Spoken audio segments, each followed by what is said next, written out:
Ladies and gentlemen, it is my pleasure to be present here this morning to deliver remarks on behalf of Fiji for this project inception and inaugural steering committee meeting for the sustainable transformation of domestic agri-food systems in Fiji, Samoa and the Solomon Islands. I take this opportunity to welcome you all to Fiji and wish you all a pleasant stay. So Bulubinaka to all of you, Talofa, and hello Olkata. Ladies and gentlemen, the direct and indirect effects of the COVID-19 pandemic over the last few years and the food supply chain disruptions due to the war as well in Ukraine has set countries back for many years from achieving its SDG goals.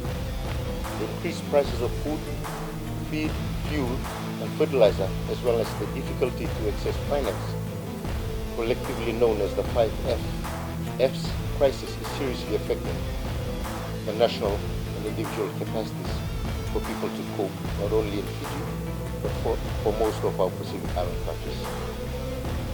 As mentioned by EU, in response to this food crisis, the FAO and EU have formulated this project with three focused outlets in the area of strengthening policy and institutional and environmental, strengthen sustainable and community-based production systems, and strengthen capacities for sustainable agri-food systems. This project will contribute to the United Nations Sustainable Development Cooperation Framework, as mentioned, for the Pacific Islands, right up till 2027, and the FAO Multi-Country Programming Framework for the Pacific Islands. It aims to build domestic food production and consumption systems in the countries in the Pacific region to make them sustainably and to reduce the country's dependence on imports, and also able to cope with the ongoing 5F crisis that we are currently facing. The project will work towards resolving three critical problems identified affecting our agri-food systems, and these are the problems are around weak ecosystems, low production and productivity in agri-food systems, as well as the low levels of individual and institutional capacities. Ladies and gentlemen, agriculture in Fiji is one of the major contributors to the economic well-being and sustenance of food and nutrition security for all Fijians. And Fiji's 92,000 farmers work very hard to till the land and raise livestock to ensure food is readily available for our people and all visitors visiting our shores.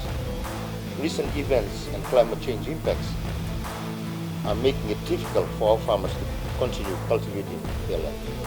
Adverse weather conditions, coupled with degrading soil fertility and rising agro input costs, will make agriculture more challenging in the near future. Therefore, sustainable transformation of agro-food systems that involves implementing strategies and practices to promote environmental conservation, economic viability, and social equity and resilience in agriculture and food sectors is required to assist our farmers. The government of Fiji, through the Ministry of Agriculture and Waterways, has developed a 5-year strategic development plan to address challenges in its agro-food systems. And the strategic areas in the plan are as follows. Number 1 is the development and adoption of climate-smart agriculture. Number 2 is the diversification of crops and livestock. Number 3 is capacity building and education for our farmers and our rural population. Number 4 is developing relevant and appropriate policies and policy support. Number 5 is a collaboration and partnerships with our stakeholders and players in the sector to facilitate knowledge sharing, resource mobilization, and coordinated efforts towards achieving our goals. By focusing on these key areas and implementing integrated strategies, Fiji can work towards building more resilient, inclusive and sustainable agri-food systems that benefit both the environment and our people. Ladies and gentlemen, the Sustainable Transformation of Domestic Agri-Food Systems project has come at the right time to address challenges currently faced by our Fijian farmers, as well as the farmers and the stakeholders in the other two countries in Samoa and the Solomon Islands. This project will assist in addressing some of the strategic priority goals identified in our Ministry's Strategic Development Plan for the next 5 years as well.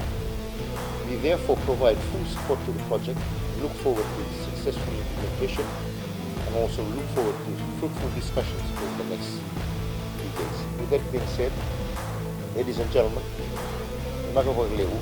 welcome to Fiji and thank you very much.